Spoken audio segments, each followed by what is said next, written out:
What's going on, YouTube? This is SG1 Sports, and we are going to give you a very early projected record here for the Florida Gators in 2024. Before we get to those 2024 projections, let's look back at some of the projections from 2023.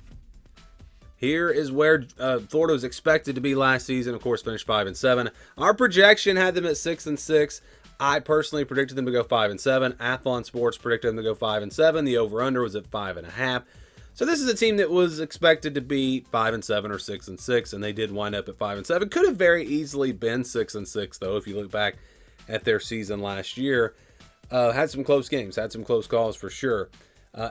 It's just such a tough schedule. It was such a tough schedule last year and such a tough schedule this year. It just makes it to where, again, the projections are not going to be great. You can see, again, 5-7 last year. Here's the 2024 schedule, and this is the scale that we use. If it's under 20, over 80, those are games where I think it's almost a guarantee who's going to win. Yeah, those upsets do sometimes happen, but those games, we count those as wins and losses. 20-29, 71-80, those are games that are considered teams where pretty big favorites, 10 to 16 points, maybe in that range. Then you've got your 30 to 39 and 61 to 70% games. Those are games where I think the spread will be closer to a touchdown, 6, 7, 8 points, kind of in that range. And then your 50-50 games, they'll stay in the white. Those are games that could really go either way. Games where I think the spread will be less than 6. So for Florida, we'll start with the easy wins, and they've only got one of them, and that's Samford. That is the only easy win on the schedule. In fact, it's the only game on this schedule where I think Florida is going to be a clear favorite. I think every other game, they're either going to be an underdog or maybe a slight favorite. That's, again, just how tough this schedule is. So you've got one win there. You can count on that one. If they lose that game, then Billy Napier is going to be fired. But he'll be fired anyways, depending on how this season goes. I actually think Florida is a better team than a lot of people are giving them credit for.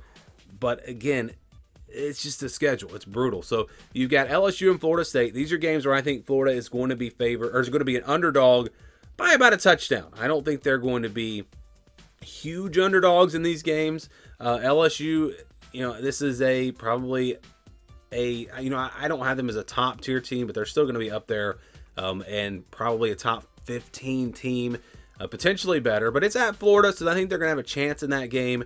If they're going to pull off a big upset, that's probably the most likely game to happen.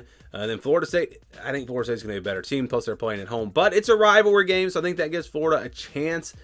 And I don't think Florida State's going to be as good as they were last year. So, yeah, they'll have a chance in both of those games. But I do think they will clearly be the underdog in both matchups and probably by about a touchdown.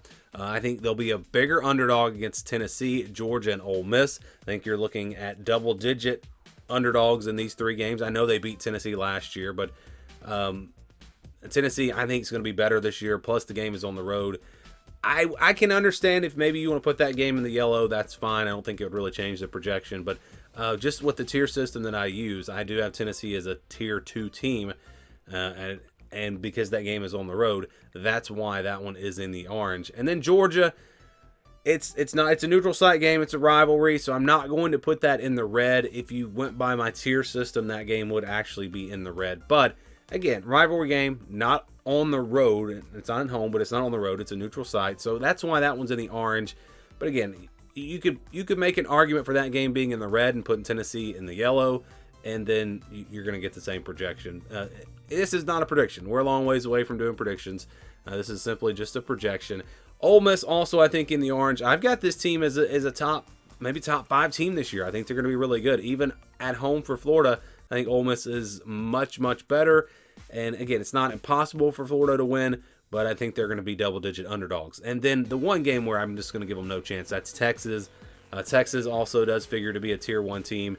Plus, this game is on the road. So if it was at home or a neutral site, we might put it in the orange. But because it's on the road, I'm just going to go ahead and say Florida has no chance. I just do not see them going on the road and beating Texas. And so that means you've got 6 games. 6 games where Florida is going to be an underdog. And I think clearly an underdog. And then you have the other 6 games where it's either a game that could go either way, or maybe they're favored like this game against Samford. So if you want to get to a bowl game, there's your 6 games right there. Miami, Samford, Texas A&M, Mississippi State, UCF, and Kentucky. You win those games, you get to a bowl game, or maybe you lose one and you pull off an upset against, say, LSU. Like I said earlier, that might be their best chance at a big upset. It's going to be tough. It's going to be tough for this team to get to a bowl game. You look at the Miami game, I think Miami's probably going to be favored, but not by much. Texas A&M probably favored, but not by much. And again, those games are at home for Florida, so that's going to give them a chance. I'd probably say Florida will be favored on the road at Mississippi State. Again, not by much, maybe a field goal. I think they will be favored against UCF. UCF's the one game that I think is almost in the purple. And I do think Florida's probably favored by 4 or 5 points in that one, but not quite the 6 or 7. And then Kentucky, that's a true toss-up. I really could see that game going either way. But again, if Florida can win all of these games, all their 50-50 games, and take care of Samford, they can get to a bowl game, but it's going to be tough. So the projection for them, it's not a bowl game. It's 5-7 because, again, the odds are going to say they're not going to win every 50-50 game.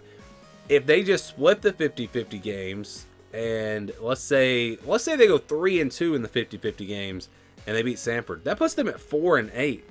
But again, the odds would say that they're going to pull off an upset against, an LSU or maybe a couple upsets here. Again, that's just what the odds would say.